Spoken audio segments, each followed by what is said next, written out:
10 साल का education gap है और एजुकेशन गैप के होने की वजह से मेरा वीज़ा रिजेक्ट हुआ है। इस प्रकार का कोई क्वेश्चन मुझसे पूछा गया था आप में से एक बंदे ने।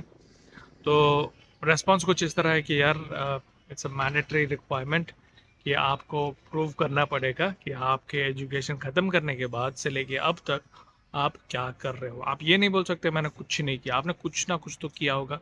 आप भले ही गवर्नमेंट जॉब्स के लिए अप्लाई कर रहे थे या कुछ ऐसा कर रहे थे जिसकी वजह से आप नहीं बता पा रहे हो। तो होता क्या है, अगर आप गैप बताते हो तो उस दौरान आपका वीज़ा रिजेक्ट होता है। अगर आप ये बताते हो कि you are busy, you are doing these things, you are working with this company, you are part of this organization, you are doing something, जब आप ये जस्टिफाई कर पाते हो तो आपका वीज़ा मिलने का चांसेस सबसे ज़्यादा हाई होता है।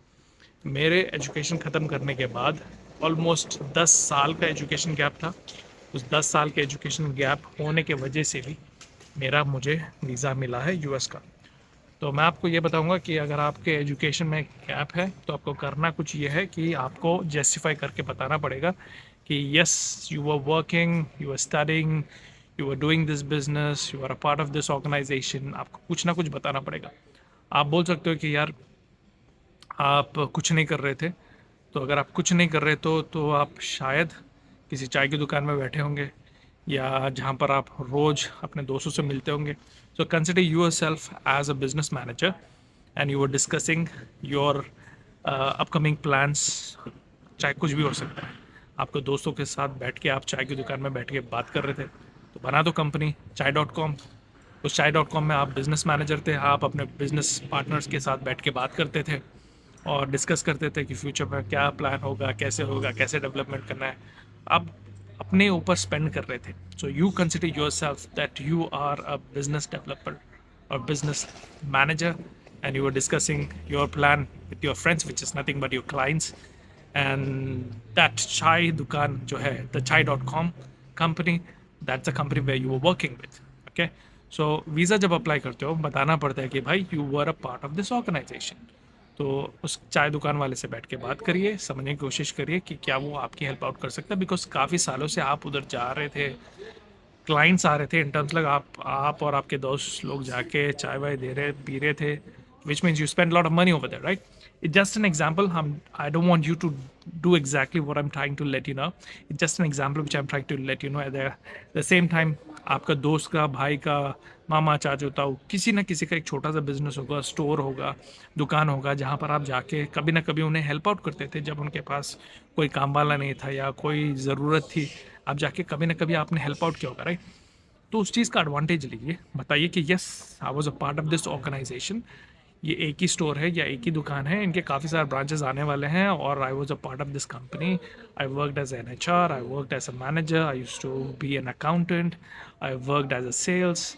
तो आप कुछ ना कुछ एक्सपीरियंस ऐड करिए with the help of that business और फिर आप अपना प्रोफाइल को रिप्रेजेंट करिए कि I work with us organization for these many years.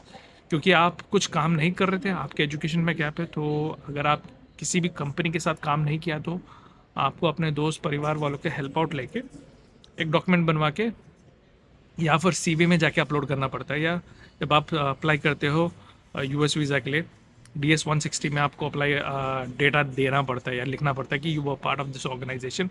वहाँ पे ये तो नहीं बोलते कि आप अपना पे स्लिप दिखाओ या ऑफर लेटर दिखाओ, ये सब नहीं पूछते, बट आपको कंपनी का नाम देना पड़ता है कि yes, you are a part of this organization and you were working and you were earning money.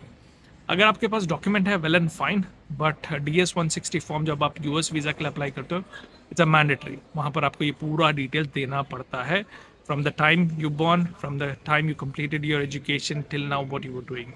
अगर आप मिस करते हो, that's a huge risk for your visa to get rejected. Okay, so make sure करिए, कुछ ना कुछ बताइए कि you are a part of this organization और इतने साल के बाद ऐसा क्या हुआ जो आप अब जाके पढ़ाई करने के लिए लगे हुए हो।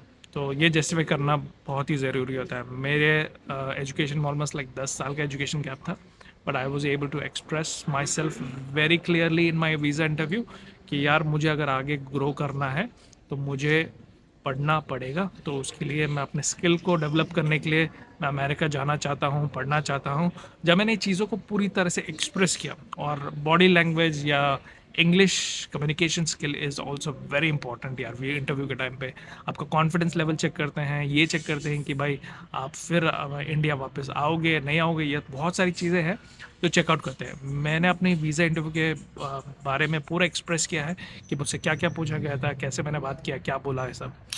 वीडियो को ख़त्म करने से पहले want to make it very clear, ऐसा कोई इन्फॉर्मेशन मत देना जो वेरीफाई ना हो सके। कोई भी कंपनी का नाम आपने दे दिया, किसी भी बंदे का नाम आपने दिया, इमिग्रेशन के दौरान, सीवी के दौरान, जॉब के दौरान, अगर वो वेरीफाई नहीं होता है that is considered as a fraud या फेक। तो फेक एक्सपीरियंस नहीं देना है, फेक इंफॉर्मेशन नहीं देना है, फेक रेफरेंस नहीं देना है। अगर वेरीफाई होता है, अगर उनसे पूछा जाता है कि भाई आप इस बंदे को जानते हो, क्या ये आपके पास काम करता था, तो वहाँ से रेस्पॉन्स आना चाहिए यस हम इस बंदे को जानते हैं। अगर वेरीफाई नहीं होता है that is considered as a fake. तो फेक इंफॉर्मेशन नहीं देना है, इस बात का ज़रूरी ध्यान रखना। बिकॉज मैंने कई सारे लोगों को देखा है जहाँ पर उन लोगों ने अपने माता पिता, उनके जान पहचान के लोगों का एक्सपीरियंस ऐड किया है। एजुकेशन गैप है 5 साल का, एक्सपीरियंस उन लोगों ने ऐड कर दिया 10 साल का या उससे ज़्यादा ऐड कर दिया, और बाद में वो लोग पकड़े गए और उनके पासपोर्ट्स में स्टैम्प इस तरह लगाया गया है कि वो फिर ज़िंदगी में उस कंट्री के लिए अप्लाई नहीं कर सकते। ये गलती मत करना यार, इट्स वेरी डेंजरस। तो if you got any kind of questions तो यार मुझे पोस्ट कर देना इस वीडियो के नीचे, I will be really happy to help you out. But अगर आपका एजुकेशन में गैप है तो आपको क्या करना है, इस पूरे वीडियो में मैंने आपको समझाया। Hopefully this video was really helpful to you. Thank you guys, take care and bye bye.